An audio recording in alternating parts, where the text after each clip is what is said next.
شاد باشید دوستان. امشب میخوام از کتاب لوقا بخش 10 ورس 23 شروع کنم. و در خلوت به شاگردان خود التفات فرموده گفت خوشا به حال چشمانی که آنچه شما میبینید میبینند. زیرا به شما میگویم بسی انبیا و پادشاهان میخواستند آنچه شما میبینید بنگرند و ندیدند و آنچه شما میشنوید بشنوند و نشنیدند.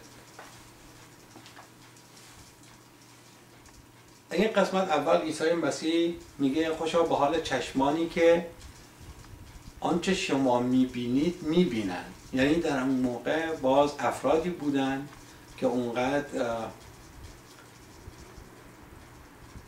به عیسی مسیح و به کارهای عیسی مسیح و شاگردانش ایمان داشتن که توانایی دیدن این کارها رو داشتن. نه اینکه خب همه افراد جامعه میتونستن ببینن که یک کور بینا میشه یا اینکه یک مرده زنده میشه، ولی چگونه این کار را انجام میشه هر کسی قادر به دیدنش نبود و افرادی بودن که میتونستن ببینن و برای همین عیسی مسیح میگه خوش به حال چشمانی که میبینن که شما چه کار میکنید. و بعد میگه بسیاری از انبیا و پادشاهان میخواستن اون چیزی که شما میبینید و انجام میدید ببینن و انجام بدن ولی نتونستن. حالا چرا عیسی مسیح این دو قشر رو مثال زد؟ چرا نگفت همه مردم؟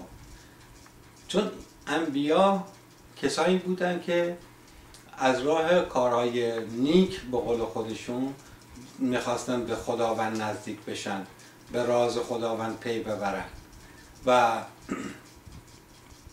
از این طریق میخواستن با خداوند صحبت بکنن و هیچ وقت نتونستن اونجوری که عیسی مسیح به شاگردانش یاد داد بتونن با خداوند در ارتباط باشن و اون کارهایی که شاگردان عیسی مسیح میکردن اونا هم بکنن.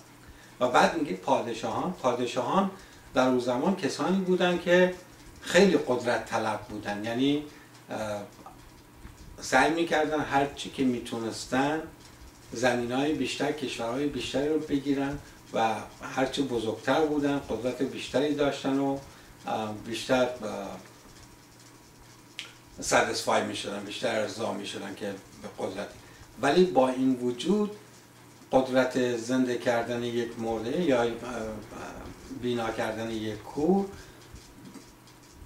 قدرتی نبود که هر پادشاهی یا هر کسی بتونه داشته باشه و حاضر بودن تمام اون قدرت پادشاهیشون رو بدن و یه همچه قدرتی رو در عوضش بگیرن. به خاطر اینه که عیسی مسیح این دو قشر رو مثال میزنه که خیلی تمایل داشتن این اسرار رو بدونن. و بعد میریم به قسمت متی بخش 10 ورس 7 و 8. می‌فرماید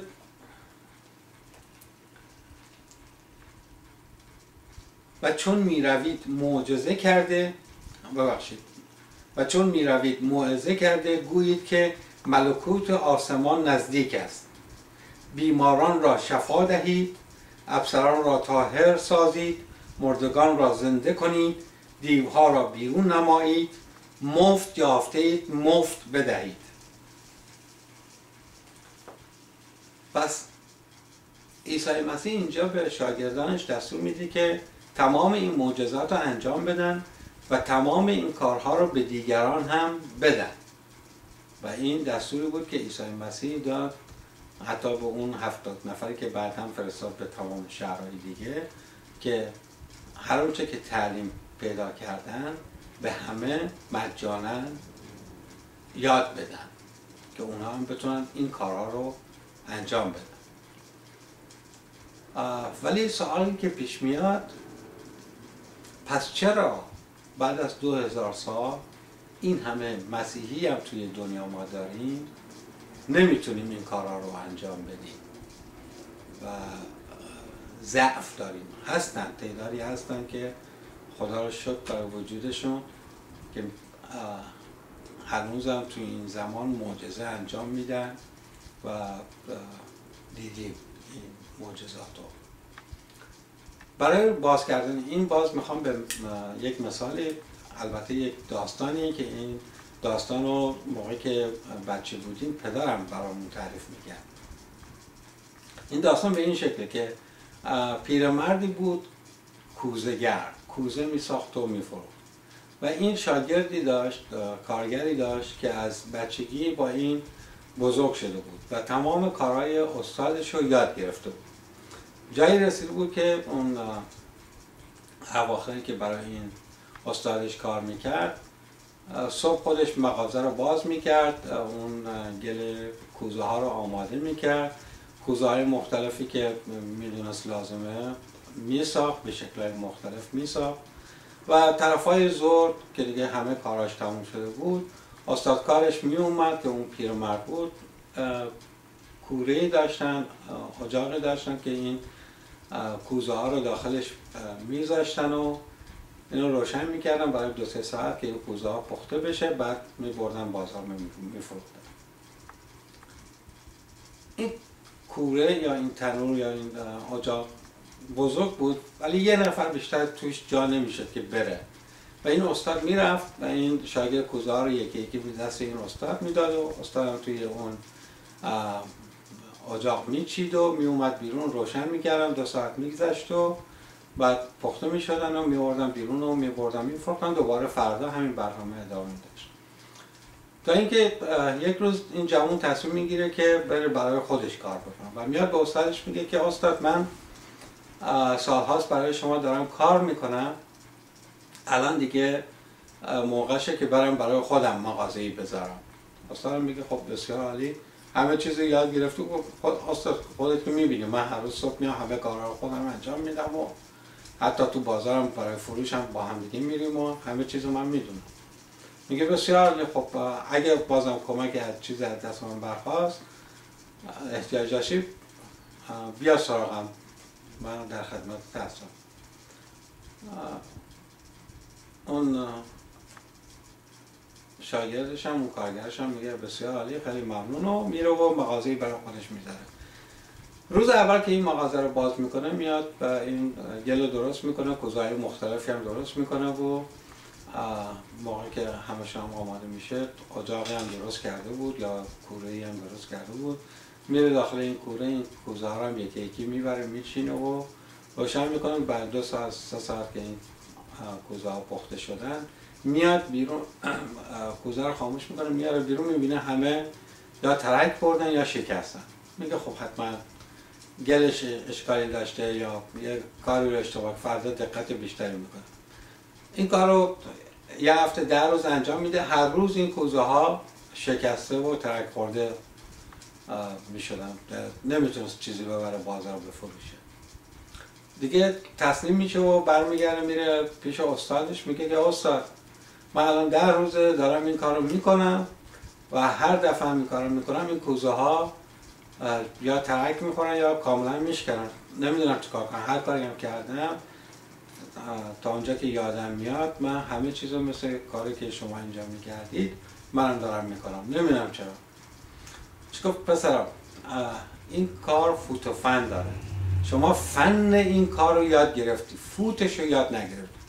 گفت استاد فوتش چیه؟ گفت موقعی که من می اومدم و میرفتم توی این کوره، توی این اجاق که این کوزه ها رو بچینم، یکی یکی که این کوزه ها رو دست من میدادی، من یه فوت توی این کوزه میکردم و میذاشتم. دلیل این فوت کردن توی این کوزه اینه که این گرد و خاکی که توی این کوزه است میاد بیرون و موقعی که حرارت پیدا میکنه، اگه این گرد و خاک توی این کوزه باشه باعث ترک و شکستن این کوزه ها میشه. در نتیجه باید اینا پاک و کاملا تمیز باشن که نشکنن. تو همه چیزو بیرون دیده بودی ولی این فوتی که من میکردم تو این فوتو ندیده بودی، دلیل کارت اینه. حالا برمیگردیم به کتاب مقدس خودمون که عیسی مسیح دستور داده بود به تمام شاگردانش هر چی که یاد گرفتن مجانی یاد گرفتن، مجانی به دست آوردن، مجانی هم به ماها بدن. و ما از طریق این کتاب، از طریق کلام خدا که در این کتاب نوشته شده، ما باید بتونیم این کارها رو انجام بدیم. چرا نمیتونیم؟ اون برمیگرده به همون فوتش. ما این کتاب رو میخونیم ولی اون درکش رو نداریم. و برای اینکه این ناقص نذارم و فوتش رو براتون مشخص بکنم، دوست داریم برگردیم به کتاب لوقا بخش 10 ورس 27 که میفرماید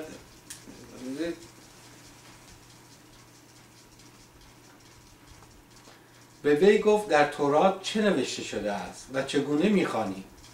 جواب داد، گفت اینکه خداوند خدای خود را به تمام دل و تمام نفس و تمام توانایی و تمام فکر خود عشق بورزید و همسایه خود را مثل روح و نفس خود دوست داشته باشید.